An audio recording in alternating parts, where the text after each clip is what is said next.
1990. She was elected to the parliament, representing Udaipur and Rajasthan in Lok Sabha. And she was appointed as a deputy minister in the federal government of India in the Narasimha Rao ministry. In 2005, the government nominated her in the position of a chairperson of the 5th National Commission for Women, which is quite an honor, a constitutional and a statutory body. But what makes her unique, even though she's a feminist, and I remember, and I'm reading about her, but what makes her unique, that she, being a feminist, she also cares for the rights of man. Right now, that's so remarkable, her vision. Yeah. And she opposes the amendment of 498A of the Indian Penal Code and the provision Indian men and their extended families can be jailed without trial on the basis of verbal complaint by a strange person. She's the only person that I know in a public coming out as a woman. She's also for man. And in this galaxy of man, we welcome this woman. Ladies and gentlemen, please present Girija Vyas.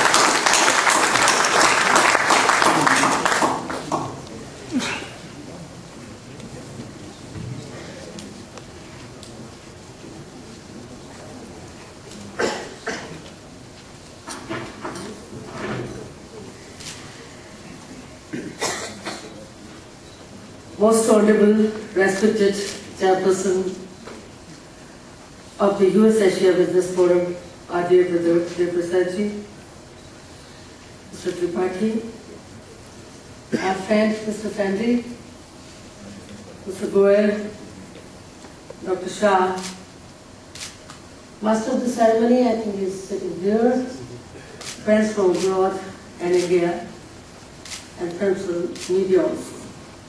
I don't know from where to start, it's very difficult.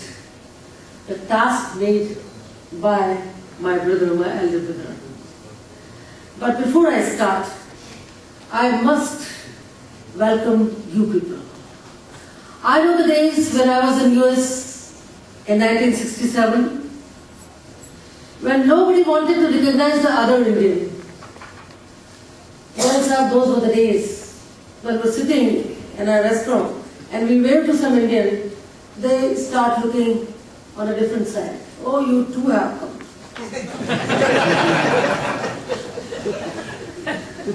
But those were the days when we wanted that we should go together.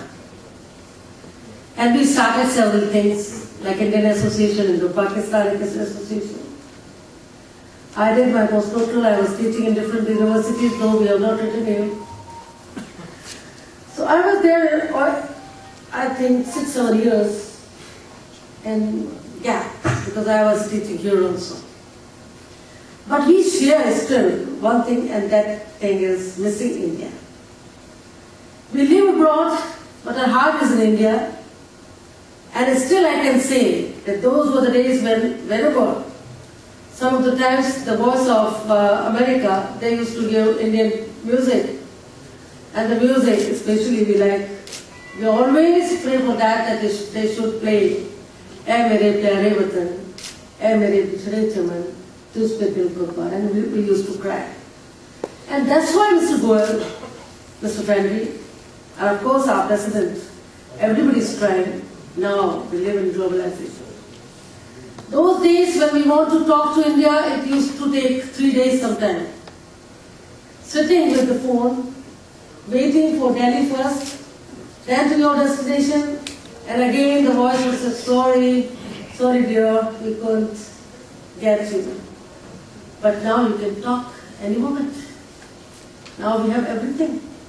Now we can reach there in 18, 17 hours, Canada, America, etc., etc. So we are not far away. Live anywhere, but be true Indian. And Dr. Anish Raji, I want to start from your profession. When I was teaching there, in that year, the professor of the physics, he got the Nobel Prize. And the University of Delaware, we really wanted that we should greet him. There was a party. Some of the Indian doctors were also there. And after one or two packets, one doctor started talking to the Nobel Prize winner. And he was asking him again and again, how much you earn in India? And poor fellow, he was just ignoring. When 10 times or maybe more than that he asked, he answered quietly, 50,000 bucks. He said, just 50,000? I earn that much in a month. And then the doc, he said quietly, and that's why, doc, you are a doctor, simple a doctor, a medicine, and I'm a Nobel Prize winner.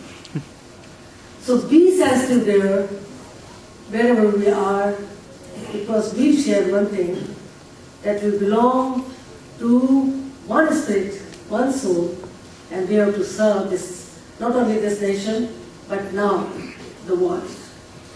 I remember, before I speak about something about women, in 1922, 2 questions were asked to Mahatma Gandhi after the Pune session of the Congress Party. One was, what is his dream about the independence? And he said that in that independence, if all the persons who are standing in one queue, they will get the equal rights. And he paused and then said, and when I say this, I mean women too.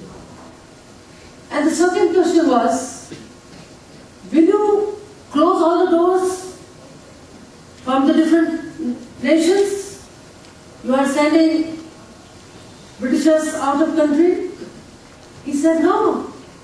Now the time will come when all the doors and all the windows will be opened.